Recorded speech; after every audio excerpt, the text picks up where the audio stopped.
Hey guys, Chris the Midwest Bass Hunter. Today I want to talk to you about a new bait I got, the Berkeley Choppo.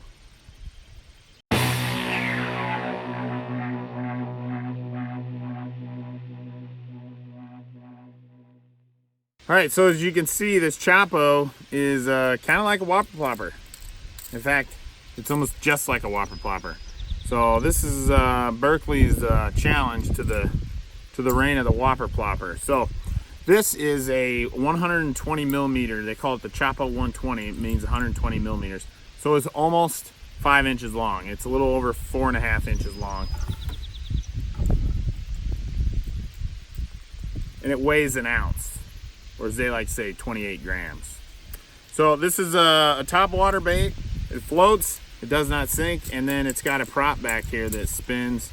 So when you're pulling it through the water, this is gonna spin and make a bunch of noise. So a couple things about this bait. It does use the Berkeley hooks, the fusion hooks. I like those. They're pretty good hooks. It's a little bit longer than the Whopper Plopper 110. In fact, I'll grab one of those quick. So here's a Whopper Plopper 110, just as a size comparison, and the 110 is the same as the 120. It's a metric measurement, goes by millimeters. So it's a little bit shorter, so it's kind of in between the Whopper Plopper 110 and the 130. This would be right in the middle of that. So a couple of the differences you can see is the biggest difference, kind of the body shape is real similar, but the biggest difference is the propeller. So the Whopper Plopper has a not too aggressive sweep on the propeller, but the Choppo has a very aggressive curve on there. And I actually think it's going to cause it to make more noise at a slower speed than the Whopper Plopper, than the traditional Whopper Plopper. So you might be able to slow it down a lot more and still get that good plop noise. It has some rattles inside, and part of that is probably to do with balance, but also to make a little bit of extra noise. I don't know if you can hear that. It's kind of windy out here today. And I think the Whopper Plopper has that same situation going on. Yeah, they got the same kind of rattles in there. Sound a little different. This is a bluegill color, so it's a good color. This would be a great color for where I'm at. It's kind of translucent too, so some light kind of can go through it, which is a good color for clean water, which I have a lot of clean water up here, more clean than dirty. So we're gonna tie this thing on, see if we can get some videos of it underwater, and then kind of see how it acts when we fish it for a little bit.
Alright, so as you can see from the underwater footage, it looks pretty good, and it makes a lot of commotion, a lot of ruckus.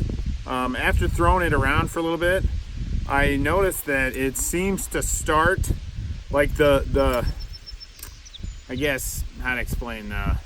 So it's a little different than a Whopper Plopper, and here's how. So when you're fishing a Whopper Plopper, in my experience, you got to kind of do things a certain way. So when I fish a Whopper Plopper, you kind of have to have the rod tip kind of up and kind of quartered away from where your bait is.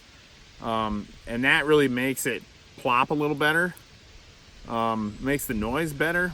Sometimes you can run a Whopper Plopper and you really don't hear it, which I don't know that that's necessarily a bad thing, but sometimes it doesn't really plop or make the noise that you think it's going to make.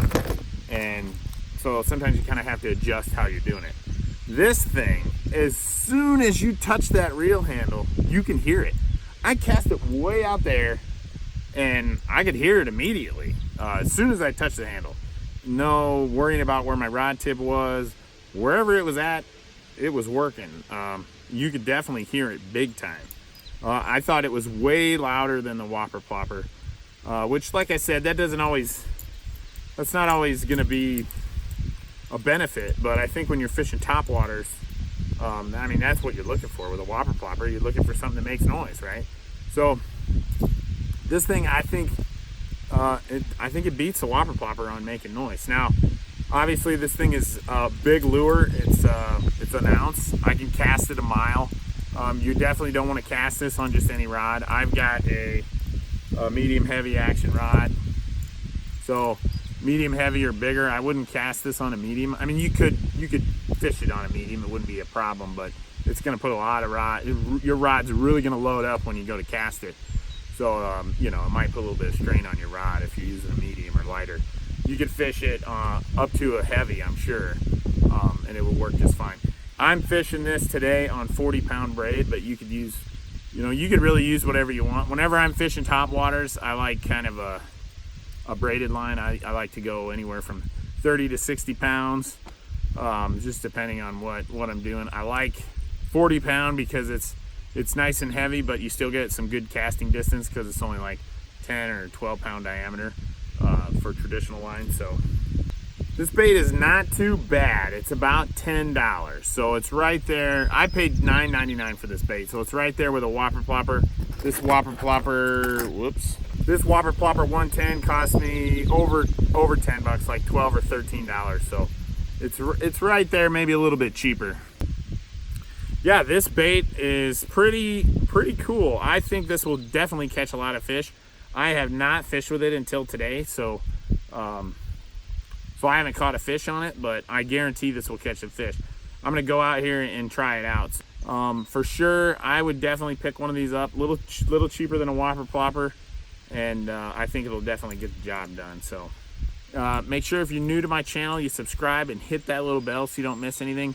We like to do lots of reviews like this and just good fishing content. So thanks for watching. We'll see you next time.